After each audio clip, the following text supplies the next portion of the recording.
Kishore Chougale maths classes इंडियामध्ये आपलं स्वागत आहे। आजच्या व्हिडिओमध्ये आपण डिस्कस करणार आहोत formulae of derivative and rules of derivative. Okay, तर बघा फॉर्म्युले खूप महत्त्वाचे आहेत। बरेच विद्यार्थी फॉर्म्युले पाठ करतात का करतात, ओके, पण चुकीचे फॉर्म्युले पाठ करतात। म्हणजे काय, प्लसचं मायनस, मायनसचं प्लस करतात तुम्ही, तर ते अलाउड नाही हे लक्षात घ्या। गणित या विषयामध्ये ॲक्युरसीला डिमांड आहे, समजते। तुमची स्टेप जिथं चुकलेली आहे त्याच्या खालचा सगळा पार्ट हा चुकीचाच मानला जातो, त्याचे मार्क्स तुम्हाला दिले जात नाही लक्षात ठेवा। त्यामुळे तुम्ही चुका करणं टाळा। प्लसचं मायनस, मायनसचं प्लस हे सुद्धा चालत नाही। त्यासाठी फॉर्म्युले तुम्ही करेक्ट पाठ करा। फॉर्म्युले पाठ करण्याचे ठराविक स्टँडर्ड मेथड आहे, त्या मेथडनंच तुम्ही फॉर्म्युले पाठ केले पाहिजे। दुसरी गोष्ट, आता इथून पुढे सवय लावा तुम्ही, जे फॉर्म्युल्यांचे छोटे छोटे वहीमध्ये चार्ट बनवा, रेग्युलर पेजेस नोटबुकचे वापरले तरी चालतील, आणि ते तुम्ही जिथं अभ्यास करता त्या रूम मध्ये तुम्ही काय करा, ते चिकटवा, आणि रोज तुम्ही डेली 10 ते 15 मिनिटं तुम्ही काय करा, रोज फक्त ओव्हरलुक करा, म्हणजे रोज वाचा, बघून बघून वाचा। एक स्टेज अशी, एका महिन्यानंतर तुमचे सगळे फॉर्म्युले आपोआपच पाठ असतील, तुम्हाला प्रॉब्लेम कोणता येणार नाही। मात्र फॉर्म्युले पाठ नसतील तर तुम्हाला हा विषय शिकणं भयानक अवघड जाईल। म्हणून मी तुम्हाला सांगतो, फक्त तुम्ही काय करा, सूत्र पाठ करा, बेसिक थिअरी परफेक्ट करा, आणि थोडे प्रॉब्लेम्स परफेक्ट केले की तुम्हाला विषय खूप सोपा वाटेल। आणि त्यामुळे मी म्हणतो नेहमी एक गाणं मी म्हणतो, तुम्हाला माहितीच आहे, लय भारी लय भारी गणित विषय लय भारी। तर बघूया आता गणित विषय कसा लय भारी आहे। तर त्यामध्ये फॉर्म्युले आहेत। आता आपण एकूण 20 फॉर्म्युले इथे डिस्कस करणार आहोत। किती? 20। बघा पहिला फॉर्म्युला मी बघतो, d/dx ऑफ, फॉर्म्युले पाठ करायचे बघा। d/dx काय म्हणायचं, d या लाईनला y म्हणायचं, d/dx ऑफ k काय, कॉन्स्टंट आहे, k काय, constant, k is the constant equal to 0। याचा अर्थ काय आहे ना, या शब्दाचा अर्थ काय, वाचता कसं वाचायचं, derivative of constant equal 0। What does mean की the detail that is d/dx of constant, d/dx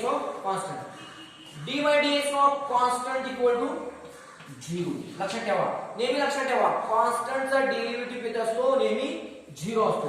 for example बघा, फॉर एक्झाम्पल d/dx ऑफ, आता कोणतं साल चालू आहे इथं, 2021, ओके, 2021। सो डेरिव्हेटिव्ह ऑफ 2021 या प्रॅक्टिकली या d/dx चा प्रॅक्टिकली काय अर्थ आहे, the rate of change of असं म्हणलेलं आहे ना, पण इथे चेंजेस होत नाही, त्यामुळे रेट मिळायचा संबंध येत नाही।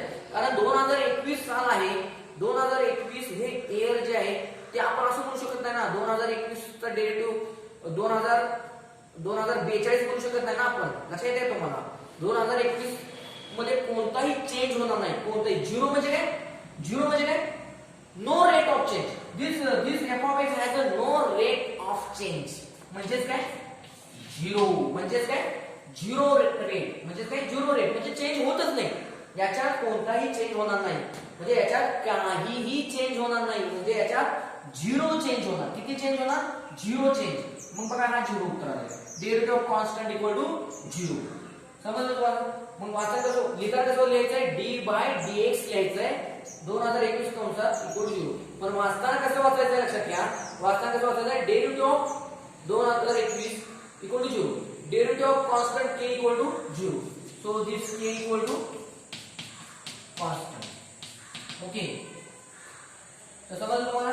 आता सेकंड फॉर्म्युला आहे, d/dx of x raised to n equal to, derivative of x raised to n equal to n into x raised to n minus 1। For example d/dx of x cube equal to, आता या फॉर्म्युल्याचा practically काय अर्थ आहे तो बघूया।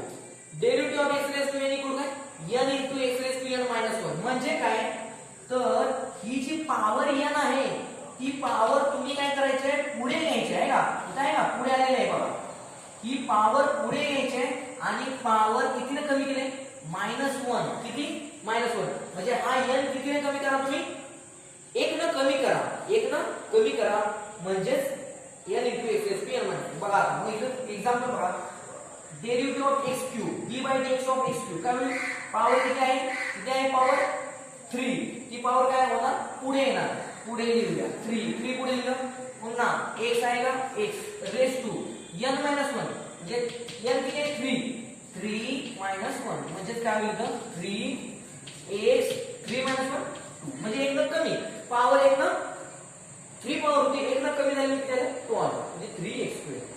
हा झाला सेकंड फॉर्म्युला. आता बघा त्यानंतर फॉर्म्युले,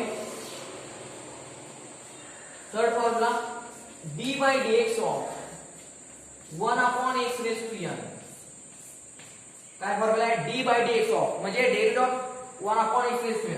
तर फॉर्म्युला काय आहे -n upon x raised to n plus 1. हा खूपच महत्त्वाचा फॉर्म्युला आहे कारण बऱ्याच वेळा डेरिव्हेटिव्ह ऑफ आपल्याला 1 upon x लागतं. तर आपण एक्झाम्पल बघूया.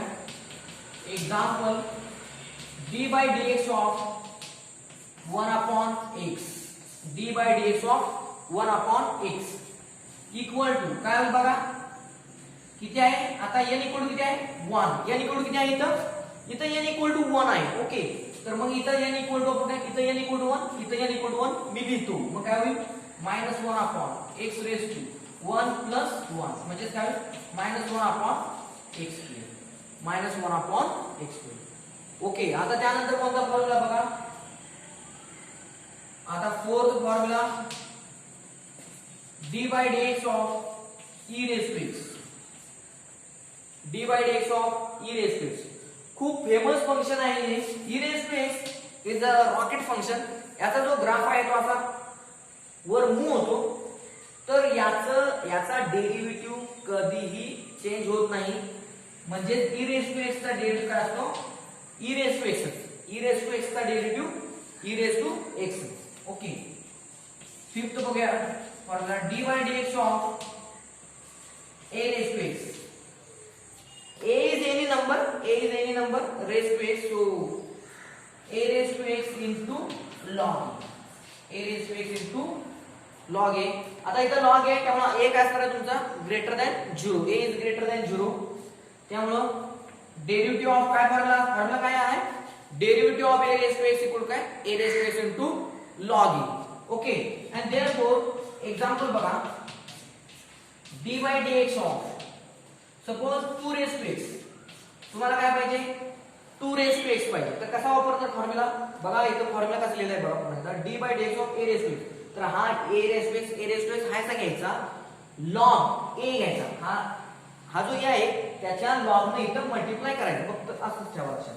आता d by dx of 2 raised to x पाहिजे, काय होणार हा 2 raised to x हा असा 2 raised to x मी लिहितो, 2 raised to x हा कसा लिहायचा इनटू log of a म्हणजे काय हा 2 म्हणजे इथे येणार आहे 2 raised to x log 2. Okay, हे 5 फॉर्म्युले समजले. ओके, आता नेक्स्ट फॉर्म्युला बघा,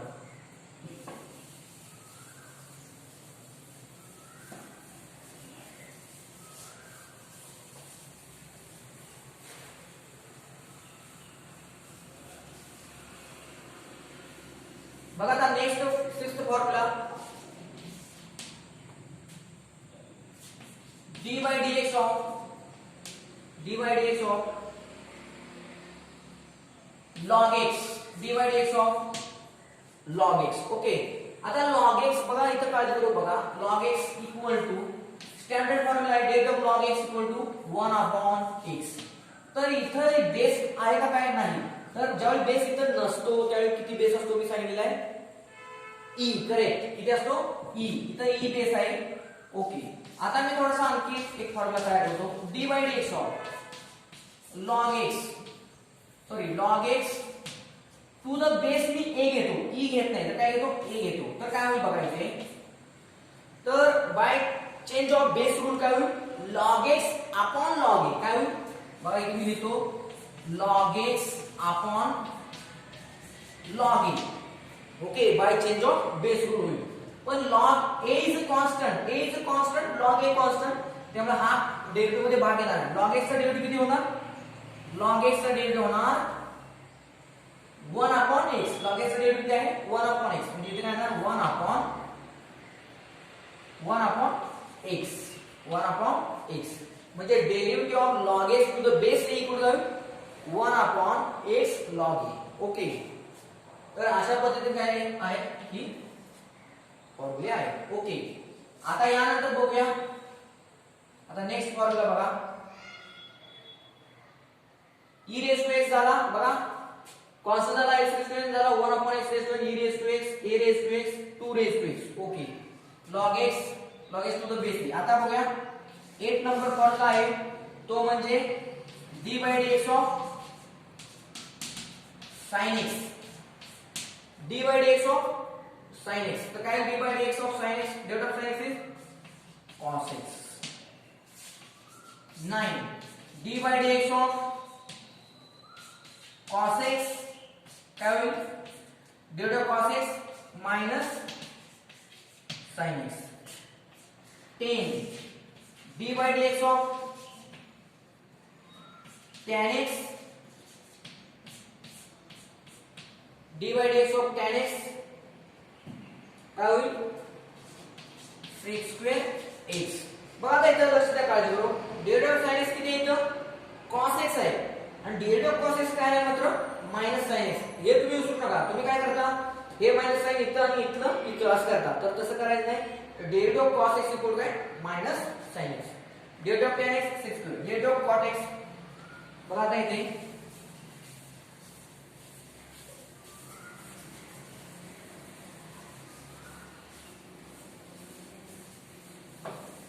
बघा आता derivative of cot x d by dx of cot x. बघा आता इथं जसं प्लसचं मायनस साइन होतं तसं आता इथे बघा डेरिव्हेटिव्ह ऑफ tan x किती sec square x आहे. तर डेरिव्हेटिव्ह ऑफ cot x काय होईल? तर या प्लस च्या इथे काय मायनस येईल, मायनस cosec square x येईल. काय? मायनस cosec square x होईल. येते लक्षात? त्यानंतर नेक्स्ट फॉर्म्युला आहे बघा d by dx of sec x. बघा डेरिव्हेटिव्ह ऑफ sec x काय? sec x into tan x. Derivative of sec x काय असतो? sec x into tan x. Next formula 13 formula d by dx of cosec x. तर आता इथे काय होईल बघा, जसं आता सांगितलं तसं इथं प्लसचं इथं मायनस झालं होतं, आता इथं सुद्धा प्लसचं काय होईल? मायनस. सेकचं काय होईल? बघा आता इथं सेक स्क्वेअर एक्स काय झालं? कोसेक स्क्वेअर एक्स झालं, बरोबर का? आता इथं सुद्धा काय होईल? सेक एक्सचं काय होईल? कोसेक एक्स इनटू टॅनचं काय होईल? कॉट. टॅनचं काय झालं? कॉट एक्स झालं. सेकचं कोसेक एक्स आणि प्लसचं मायनस झालं. ओके, तर हे समजले फॉर्म्युला तुम्हाला. आता अजून 6 फॉर्म्युले आहेत बघा.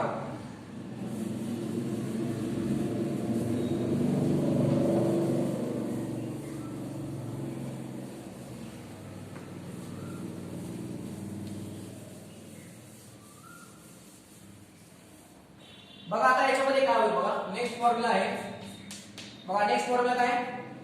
d by dx of sin inverse x. म्हणजे आता कोणते फॉर्म्युले झाले सुरू? आता इनवर्स फंक्शनचे फॉर्म्युले सुरू झाले. याच्या आधी कोणते फॉर्म्युले आपण बघितले? याच्या आधी derivative of trigonometric function sin cos tan cot sec cosec. आणि आता कोणते बघणार आपण? Derivative of inverse trigonometric function d by dx of sin inverse x. काय फॉर्म्युला असतो? 1 upon square root 1 minus x square. Next formula d by dx of cos inverse x. तर काय होईल बघा इथे? आता इथे प्लस आहे तर प्लसचं काय करा फक्त लक्षात ठेवा, मायनस. म्हणजे काय होईल? Minus 1 upon square root 1 minus x square. Next formula d by dx of tan inverse x. tan inverse x का derivative 1 upon 1 plus x square. 1 upon 1 plus x square. Next formula d by d x of cot inverse x काय होईल सांगा बघा लक्षात घ्या जसं इथं sine inverse x चा प्लस 1 आहे आणि कॉस इनवर्स एक्स चा डेरिव्हेटिव्ह मायनस 1 आहे तसंच इथं टॅन इनवर्स एक्स ला काय प्लस 1 आहे तर कॉट इनवर्स एक्स ला काय होईल minus 1 upon 1 plus x square okay आता त्यानंतर बघूया formula d by dx of बघा d by dx of sine inverse cos inverse tan inverse cot inverse आता होईल sec inverse x equal to d by dx of sec inverse x equal to 1 upon x square root x square minus 1 okay आता त्यानंतर next formula d by dx of cosec inverse x derivative cosec inverse x equal to काय होईल सांगा equal to जसं इथं plus आहे तसं इथे काय ना minus 1 upon x square root x square minus 1 okay तर अशा पद्धतीने हे सर्व फॉर्म्युले तुम्हाला मी काय केलेले आहे लिहून दिलेले तुम्ही तुमच्या नोटबुक मध्ये लिहा तोंडपाठ करा कारण हे फॉर्म्युले तुम्हाला पाठ असल्याशिवाय 12वीचा पेपर 2 जो आहे मॅथ्स 2 तो तुम्हाला येणार नाही पुन्हा एकदा क्लिअर सांगतो मी कारण का बरेच मुलं मॅथ्स 2 चा अभ्यासच करत नाही तर तसं करू नका तुम्हाला जर चांगला स्कोर सीईटी साठी पाहिजे असेल जेडब्ल्यू साठी पाहिजे असेल स्टेट बोर्ड साठी चांगला स्कोर गणितामध्ये पाहिजे असेल तर तुम्हाला ही सुरुवातच आहे ही मॅथ्स 2 ची सुरुवात आहे तुमच्या माझ्यासाठी क्लिअर सांगतो कारण डेरिव्हेटिव्ह हा चॅप्टर इथं फक्त इंट्रोडक्शन आहे 11वी मध्ये 12वी ला फुल चॅप्टर आहे तेव्हा सुद्धा हे फॉर्म्युले तुम्हाला डबल तिथं वापरावेच लागणार आहे तेव्हा फॉर्म्युले पुन्हा एकदा आपण सांगतो मी पुन्हा एकदा कसे पाठ करायचे बघा वाटलं तर माझ्याबरोबर तिथे बोला तुम्ही derivative of constant equal to 0 derivative of x raise to n equal to n into x raise to n minus 1 derivative of 1 upon x raise to n equal to minus n upon x raise to n plus 1 derivative of e raised to x equal to e raised to x derivative of a raised to x equal to a raised to x into log a derivative of log x equal to 1 upon x derivative of log x to the base a equal to 1 upon x into log a derivative of sin x equal to cos x derivative of cos x equal to minus sin x derivative of tan x equal to sec square x derivative of cot x equal to minus cos x square x derivative of sec x equal to sec x into tan x derivative of cosec x equal to minus cosec x into cot x पुन्हा derivative of sin inverse x equal to 1 upon square root 1 minus x square derivative of cos inverse x equal to minus 1 upon square root 1 minus x square derivative of tan inverse x equal to 1 upon 1 plus x square derivative of cot inverse x equal to minus 1 upon 1 plus x square derivative of sec inverse x equal to 1 upon x square root x square minus 1 derivative of cosec x inverse x equal to minus 1 upon x square root x square minus 1 तर अशा पद्धतीने तुम्ही काय केले पाहिजे हे फॉर्म्युले घरामध्ये पाठ केली पाहिजे तर माझ्या या चॅनेलला शेअर करा सबस्क्राइब करा थँक यू फॉर